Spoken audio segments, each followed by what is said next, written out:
रोजगार के नाम पर प्रधानमंत्री नरेंद्र मोदी के पकोड़े तलने वाले बयान की आलोचना करने वाली कांग्रेस अब खुद ही अपने सरकारों के फैसले से विवादों में आ गई है। पशु हांकने की ट्रेनिंग का प्रावधान करने के बाद अब मध्य प्रदेश में कमलनाथ सरकार ने युवाओं को रोजगार देने के लिए शादी में बैंड बाजा बजाने की प्रशिक्षण देने का फैसला किया है। ट्रेनिंग में युवाओं को बैंड बाजा बजाने का हुनर सिखाया जाएगा।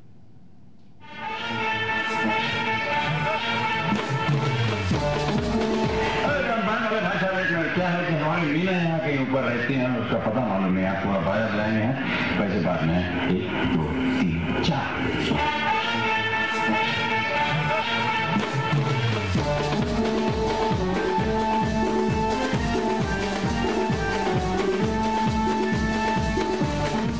शादी विवाह हो या किसी और खुशी का मौका, धार्मिक मेले हो या किसी नेता का स्वागत, हर जगह बैंड बाजे वाले बुलाए जाते हैं। लेकिन अब इसे एक रोजगार विधा के रूप में युवाओं को पारंगत बनाने का अभियान कमलनाथ सरकार शुरू करने जा रही है।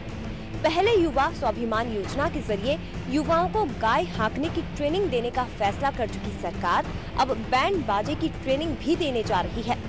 मुख्यमंत्री कमलनाथ की माने तो बैंड बाजे की ट्रेनिंग से लोगों को रोजगार के ज्यादा अवसर उपलब्ध होंगे और बैंड बजाने का कौशल हासिल करने पर आमदनी बढ़ने की भी संभावना है। छिंदवाड़ा में बैंड बजाने की ट्रेनिंग के लिए एक स्कूल खोले जाने की सीएम की तैयारी है और ऐसा हम नहीं, खुद सीएम कमलनाथ कह रहे हैं। मेरा ये छिंदवाड़ा में मेरा प्रयास है कि बैंड ट्रेनिंग स्कूल होए, उसका मैं प्रयास कर रहा हूँ। कि हमारे आज इतनी शादियाँ, इतने सारे फंक्शंस हैं जहाँ बैंड बाजा होता है, तो लोगों को इसमें उत्साह है। तो मैं चाहता हूँ कि देश भर में जो बैंड में भाग लेते हैं, जो बैंड वाले हैं, वो मध्य प्रदेश के हों। जब मोदी सरकार ने पकोड़ा की दुकान को स्वरोजगार से जोड़ा, तब कांग्रेस ने जमकर हंगामा किया था और अब जब कांग्रेस सरकार ने बैंड बाजा को स्किल डेवलपमेंट से जोड़ा है, तो हंगामा और बयानबाजी करने का मौका बीजेपी के पास आ गया है। तो सबसे पहले सुनिए पूर्व मुख्यमंत्री शिवराज सिंह चौहान ने क्या कहा। वो तो बिना दूल्हे वाली बारात है, तो कोई दिशा तो है नहीं। यहाँ भी कोई दूल्हा एक नहीं है। दिल्ली में भी संकट यही है कि जो महागठबंधन जिसको हम ठगबंधन मानते हैं, उनके पास भी कोई नेता और दूल्हा नहीं है। पर यहाँ भी इतनी दिशाओं में अलग अलग सरकार चल रही कि असली दूल्हा कौन है ये पता ही नहीं चलता।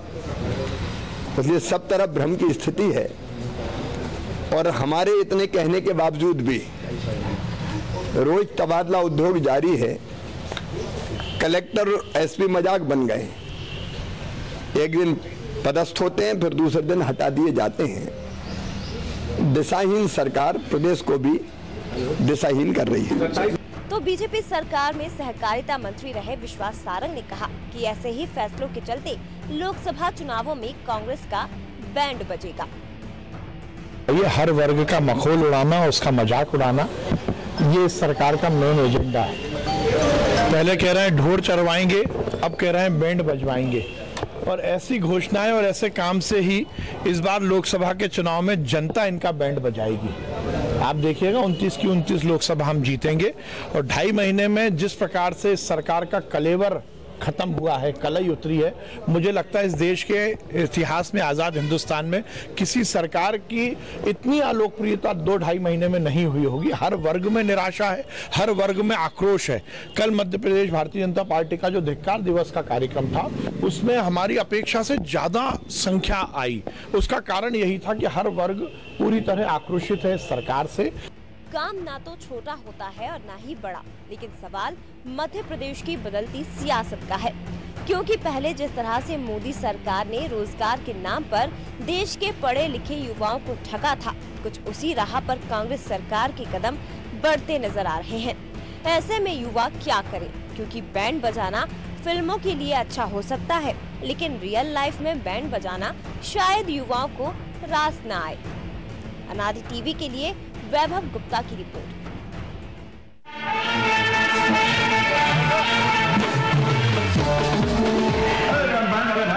क्या है कि हमारी मीना यहाँ कहीं ऊपर रहती हैं, उसका पता मालूम नहीं आपको। बाहर लाए हैं वैसे बात में 1 2